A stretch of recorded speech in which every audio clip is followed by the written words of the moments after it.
من گرگانم، از مشهد اومدم 12 شب راه افتادم دیگه، 9 اینا رسیدم.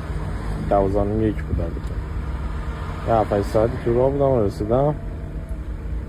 میرم درخواست اسنپ بین شهری گرگان به تهران.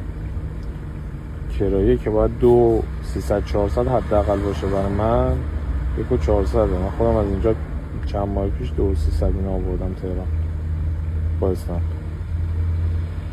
یه درخواستی اومد، هم تو تپسی میداد هم تو اسنپ. 1,300 میداد توی تپسی، 1,200 میداد توی اسنپ.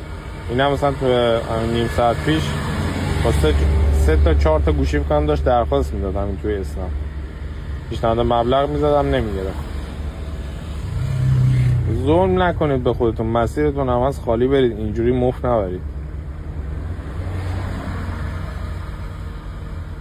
موفق و پرروزی باشید.